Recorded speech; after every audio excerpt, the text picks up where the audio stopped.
Hello everyone, आज की इस वीडियो में हम सीखेंगे डीप नेक में किस तरीके से आपको आर्म होल और तीरा जो है कटिंग करना है। अगर आपको जब डीप नेक बनाते हैं तो आर्म होल और शोल्डर गिरने की प्रॉब्लम आती है तो आज ये प्रॉब्लम आपकी ख़त्म हो जानी है। तो जब देखिए आप किसी का शोल्डर नापते हैं तो आपका 15 या 14 आता है, तो आप क्या करते हैं उस केस में या तो उतना ही ले लेते हैं, उसमें से कम करके लेते हैं। मुझे कमेंट करके बताइएगा। तो यहाँ पे हम आपको करना क्या है, जब आप डीप नेक लेंगे तो आपको 1.5 इंच माइनस करना है।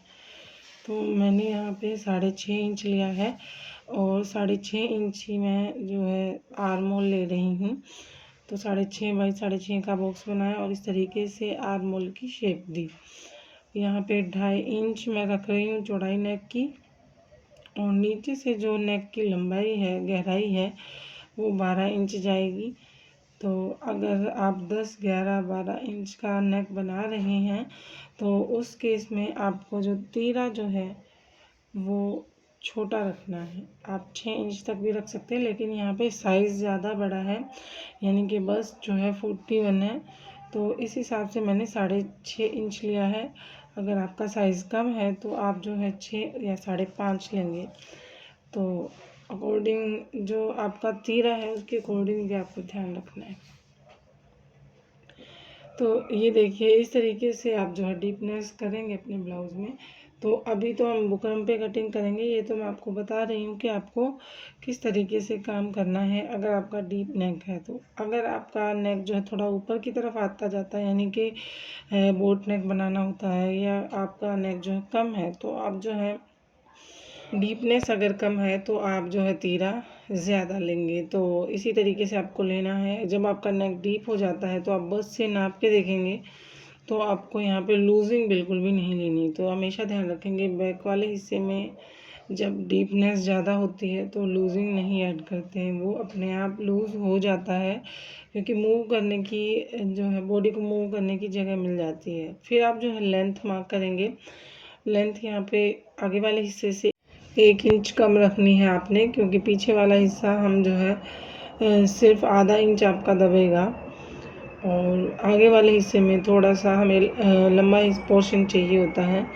तो अगर हम बराबर रखते हैं तो पीछे वाला पोर्शन जो है बड़ा रह जाता है।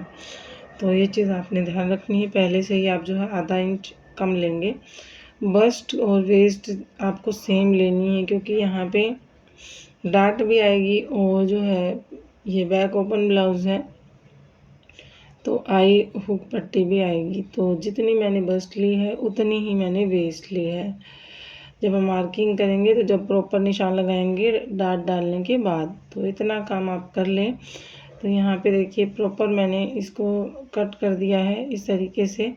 तो बैक हमारा कट हो गया है और इसको हम बुकरम पे बाद में कट करेंगे। इसी की हेल्प से जो है फ्रंट को भी हम कट कर लेंगे। तो फ्रंट हमें थोड़ा सा लंबा चाहिए, बस इस चीज़ का ध्यान रखना है। आर्म होल को मैंने अभी जो है आगे वाले आर्म होल को शेप देनी है, बैक वाले में हमें कुछ भी नहीं करना है। तो अब हमें फिर से डबल फोल्ड फैब्रिक लेना है और उसको इस तरीके से बिछाते हुए इस पर हमें जो हमने कटिंग किया है बैक पोर्शन उसको रख देना है। तो बिल्कुल इसी तरीके से हमें जो है कटिंग करनी है, सेम तरीके से। बस जो हमने 1 इंच कम लिया था उसको बढ़ाते हुए आप जो है रखेंगे, बाकी जो है एज इट इज़ कॉपी कर लेंगे। तो इस तरीके से पहले आप बैक कट करें और फिर जो है फ्रंट आप कट करें हमेशा। तो यहाँ पे हम बैक वाले हिस्से की हेल्प से फ्रंट को कट कर लेंगे। बस ये ध्यान रखना है, लेंथ हमें 1 इंच जो हमने कम किया था उसको बढ़ा देना है, और फ्रंट में जो आर्म होल है उसकी छटाई होगी यहाँ पे, और वो कैसे होगी वो भी आपको अभी बताऊँगी मैं। तो यहाँ पे देखिए सेंटर मार्क करके हम जो है सेंटर कट लगा देंगे। तो फ्रंट और बैक जो है हमारे कट गए हैं।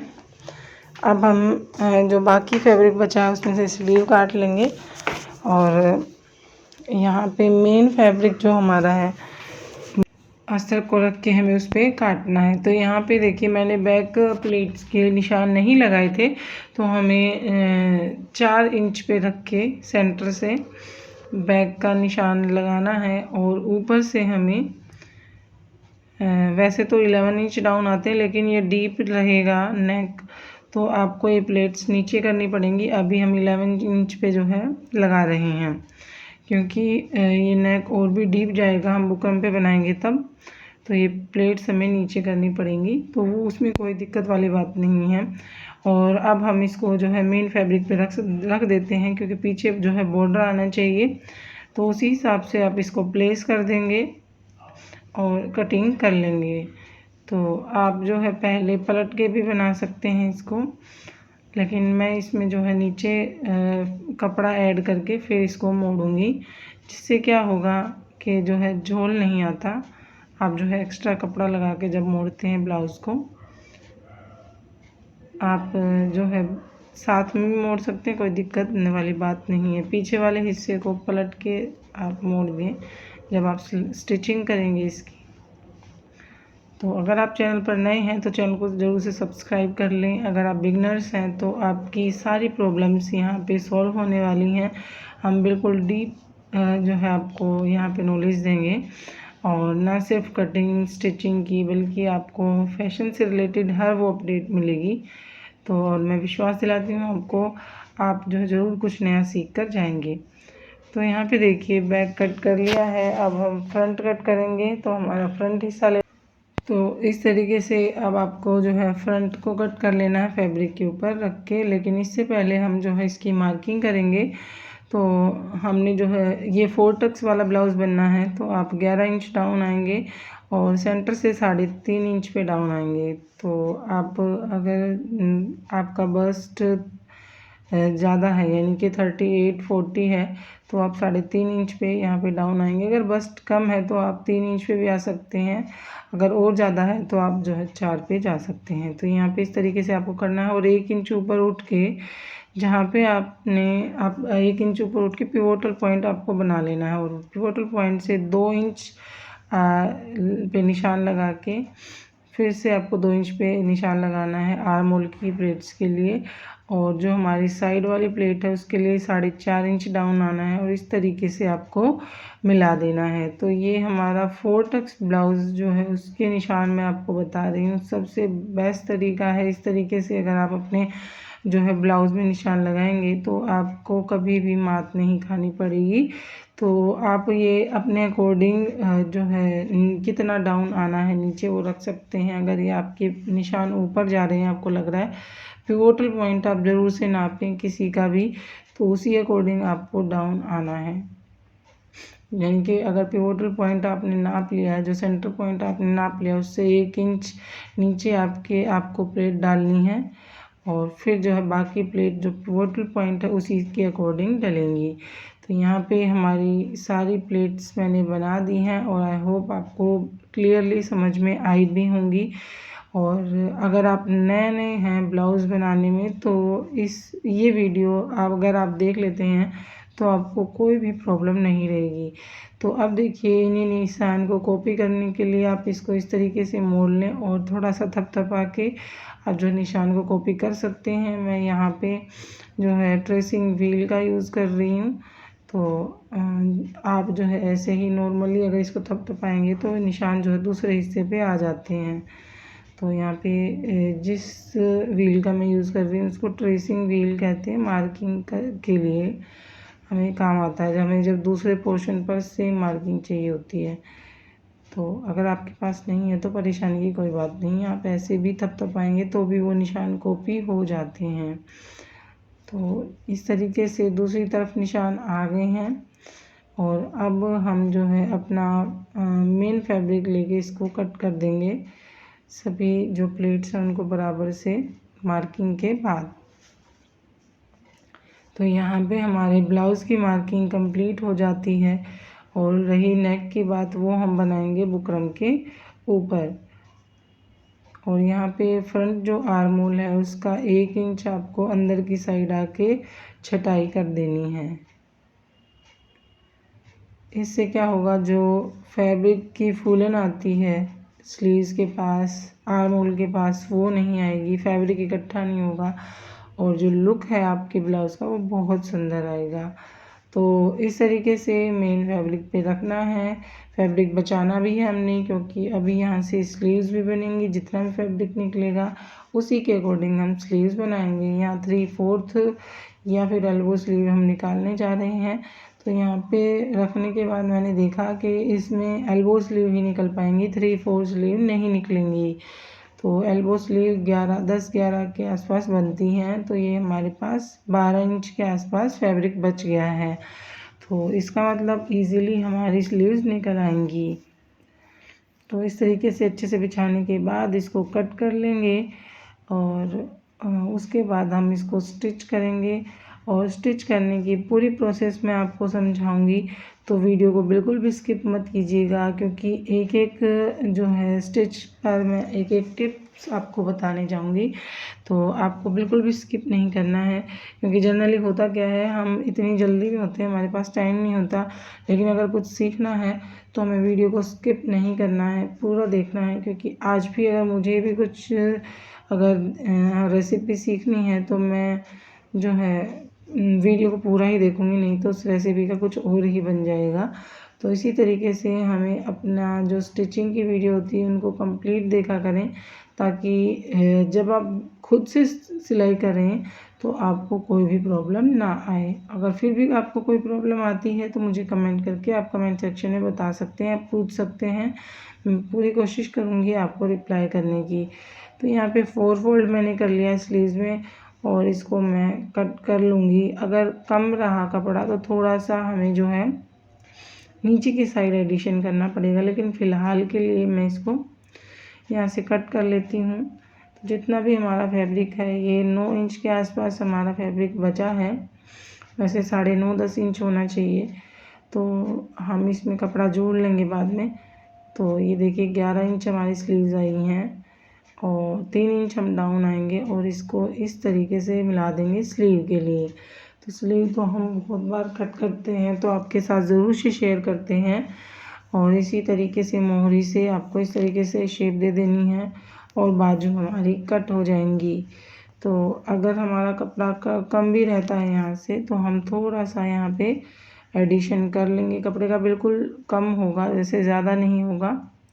और इसी तरीके से जैसे आर्म होल में 1 इंच की छटाई की है, उसी तरीके से दोनों आर्म होल को पकड़ेंगे, दोनों फ्रंट आर्म होल को, और इस तरीके से कटिंग कर देंगे, छटाई कर देंगे स्लीव की भी।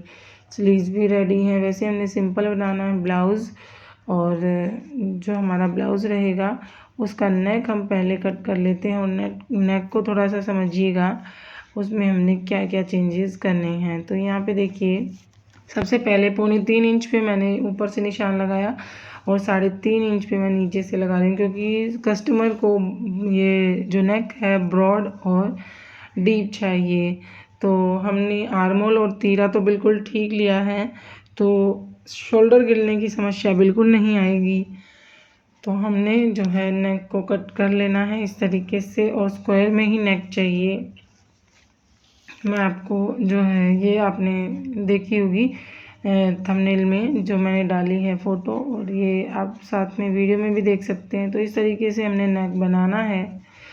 तो इस तरीके से देखिए हमारा नेक का लुक रहेगा। और फ्रंट में भी हमने स्क्वायर नेक बनाना है। तो मैं सभी जो पार्ट्स हैं उनको जो है फैब्रिक ग्लू से चिपका के प्रेस कर लेती हूँ, और सारे रेडी हो जाएंगे तो इजी रहेगा हमारा स्टिच करने में। तो यहाँ पे अच्छे से आयरन के साथ हमने चिपका लिया है फैब्रिक ग्लू लगा के। सेम गले को भी मैंने ऐसे रेडी कर लिया है, और इस पे सेंटर में आप क्रीज बना देंगे प्रेस से, जिससे इजी रहेगा, आपको मार्क भी नहीं करना पड़ेगा और गला बनाते टाइम आपको बहुत इजी पड़ेगा। तो इस तरीके से प्रॉपर आयरन करके आप बनाएंगे ब्लाउज़ को। एक एक स्टेप जब आप करते चलेंगे तो आयरन करते चलेंगे, आपका ब्लाउज़ में फिनिशिंग देखते ही बनेगी।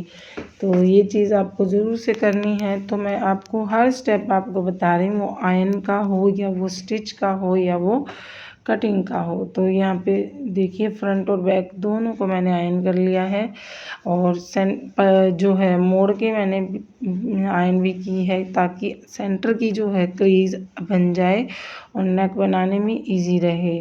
तो ये फैब्रिक ग्लू मैंने यूज़ किया है। आप फैब्रिक ग्लू यूज़ नहीं करना चाहते हाथ से कच्चा कर सकते हैं, हाथ से कच्चा नहीं करना चाहते मशीन से कर सकते हैं, तो आप कोई भी तरीका अपना सकते हैं। तो ये देखिए सेंटर की लाइन हमारे पास आ गई है। इसी तरीके से हमने नेक को रेडी करना है और इस तरीके से फोल्ड करके सेंटर कट लगा लेना है। आप चाहें तो नेक पे भी क्रीज बना सकते हैं। अभी हम इसको फैब्रिक जो हमने आधा इंच एक्स्ट्रा लिया उसको मोड़ के सिलाई चलाएंगे इस तरीके से। तो एक बार हम रख के देख लेते हैं आपको नेक को कैसे रखना है। इस तरीके से आपको रखना है और जिस तरीके से हम नेक बनाते हैं चारों तरफ सिलाई लगा के इसको रेडी कर लेना है। तो पहले मैं रेडी कर लिया मैंने ये नेक इस तरीके से देखिए फोल्ड करके। और अब जो है मैं कटिंग कर दूँगी। तो मैं जब नेक बनाती हूँ तो सेंटर में एक लंबी सिलाई डालती हूँ ताकि हमारा नेक जो है इधर उधर फिसले ना। चाहे आप यहाँ पे सिक्योर पिन का भी यूज़ कर सकते हैं, सुई धागे से कच्चा भी कर सकते हैं। आधा इंच मार्जिन छोड़ते हुए कट कर देंगे और जो हमारे कॉर्नर्स हैं उन पे भी कट लगाएंगे, एक आधे बीच में कट लगाएंगे जिससे कि पलटने में आसानी रहेगी। और इसको जब हम पलटेंगे तो इसको पहले आपको आयरन करना है, उसके बाद आप जो है स्टिच लगाएंगे। इसमें दाब की सिलाई आप लगाना चाहते हैं तो दाब की सिलाई भी लगा सकते हैं। तो यहाँ पे देखिए इस तरीके से आयरन आपको नाखून से पहले मोड़ लेना है और दाब की सिलाई लगा के आपको आयरन कर देना है। और जो ऊपर की कच्ची सिलाई रहेगी वो आपको बाद में लगानी है आयरन करने के बाद, क्योंकि फिर झोल आता है। और बुकरम पे जब हम इस तरीके से नेक बनाते हैं तो आधा काम तो हमारा हो ही जाता है। तो इसलिए कोशिश करें जब भी डीप नेक हो आप जो है उसको बुकरम के ऊपर ही बनाएं, वो गला जो है फैलेगा नहीं और बहुत ज़बरदस्त फिटिंग आएगी। तो इस तरीके से कॉर्नर्स को निकालते हुए और आप जो है आयरन कर लेंगे तो आपका गला जो है बेहतर तरीके से बैठ जाएगा। तो यहाँ पे मैंने आयरन कर ली है, लेकिन मैंने ऊपर का कच्चा नहीं लगाया है क्योंकि वो मैं लगाऊंगी नहीं। मैंने आयरन कर ली तो उससे ही बैठ गया है, तुरपाई इजीली हो जाएगी। अब देखिए जो हमने बैक में प्लेट्स डालनी थी उनको हमने छोटा करके डालना है क्योंकि बिल्कुल पास में आ गई है नेक के। तो इसी तरीके से आपको फ्रंट में भी सारी प्लेट्स डाल लेनी है और अगर कच्चा लगाना है तो कच्चा आप लगा सकते हैं। फ्रंट और बैक रेडी हैं, प्लेट्स लगा के भी मैंने इन दोनों को रेडी कर लिया है। अब बैक वाले हिस्से को मैंने फ्रंट से बीच से काट दिया है क्योंकि ये बैक ओपन रहेगा। तो देखिए बिल्कुल 2 इंच की पट्टी आपकी रह जाएगी, बिल्कुल 2 इंच की पट्टी रहेगी। तो इस तरीके से डीप नेक, बिल्कुल डीप नेक हमने बनाया है और इसमें आपको शोल्डर की समस्या बिल्कुल नहीं आने वाली है। तो मैंने एकदम डीप नेक बना के आपको दिखाया है ताकि आप जब अपना डीप नेक बनाएं या कस्टमर का डीप नेक बनाएं तो आपको कोई प्रॉब्लम ना आए। तो यहाँ पे मैंने प्लेट्स भी डाल दी हैं। तो अब देखिए गुम सिलाई कैसे डालनी है। तो एक हिस्से का जो है फोल्ड करना है आपको और दूसरे हिस्से का बुकरम उसके ऊपर ओवरलैप करके सिलाई चला देनी है। तो ये हम गुम सिलाई कर देंगे यहाँ पे दोनों शोल्डर की। अगर गुम सिलाई समझ में नहीं आई है तो मुझे कमेंट कीजिएगा, मैं कमेंट में आपका ज़रूर जो है रिप्लाई करूँगी और एक शॉर्ट वीडियो डाल दूँगी जिससे कि आपको इजीली समझ में आएगा। तो इस तरीके से आपको मोड़ना है और सिलाई चला के गुम सिलाई कर लेनी है। तो यहाँ पे गुम सिलाई हो चुकी है, शोल्डर अटैच हो चुके हैं। अब हमें जो है हुक और आई पट्टी लगानी, बिल्कुल छोटी छोटी हुक आई पट्टी लगेंगी इसमें। फिर हम इसमें फिटिंग का निशान लगा लेंगे और जो है फिटिंग कर देंगे। फिटिंग का निशान कैसे लगाना है वो भी आप देखेंगे। तो यहाँ पे जो है मेन हमारा ब्लाउज जो कहते हैं ना खड़ा हो गया है, तो वो चीज़ हो गई है, ब्लाउज सेट हो गया है, दोनों पोर्शन जुड़ गए हैं। तो अब हमें स्लीव्स का रहता है हमारा और हम फिटिंग लगा के इसको रेडी कर लेते हैं। तो यहाँ फ्रंट में ये जुड़ा हुआ है तो फ्रंट से हम सेंटर का मार्क करेंगे और यहाँ पे जितनी भी मार्किंग, तो यहाँ पे 10.5 इंच की जो है हमारी मार्किंग आ रही है तो 10.5 इंच पे निशान लगाएंगे। तो आपने अगर अपर बस्ट का नाप नहीं लिया है तो अपर बस्ट पे आधा इंच कम करके आप मार्क लगाएं और इसको इस शेप में लेके नीचे से जो है 10.5 पे लगा दें। यानी ऊपर से 10 पे, नीचे से 10.5 पे, 2 इंच डाउन आके 10 जो है 10.5 पे लगा देंगे। क्योंकि होता क्या है, हमारी जो अपर बस्ट है वो हमारी लोअर बस्ट से जो है ज़्यादा होती है। तो अब हम नीचे का निशान लगा लेंगे। तो यहाँ पे हमारा जो है 9.25 इंच के आसपास आया हमारी कमर का निशान। तो देखिए हमने बस्ट के बराबर लिया था। तो हुकाई पट्टी और डार्ट लगाने के बाद हमारा प्रॉपर आया है नाप। तो इस तरीके से फिटिंग लगा लेंगे और स्लीव में लगाऊंगी बाद में। तो ये देखिए हमारे नेक जो है बन के रेडी हो गया है और इसमें कोई भी शोल्डर से गिरने वाली समस्या नहीं है। और फ्रंट से भी आप देख सकते हैं कि इस प्लस साइज़ में है तो मैंने जो है पिन लगा के इसको सेट कर रखा है। तो इसलिए थोड़ा सा ये आपको दिखने में अजीब लग रहा होगा क्योंकि ये बहुत बड़ा साइज़ का था, 41 बस्ट का था और मैंने 36 को पहना रखा है। तो ये देखिए शोल्डर गिरने की प्रॉब्लम बिल्कुल भी नहीं है। वैसे इसमें अभी डोरी लगेगी। तो मिलते हैं नेक्स्ट वीडियो में। आई होप आपको जिस पर्पज़ के लिए मैंने वीडियो बनाई वो क्लियर हो गया होगा। जय श्री राधे।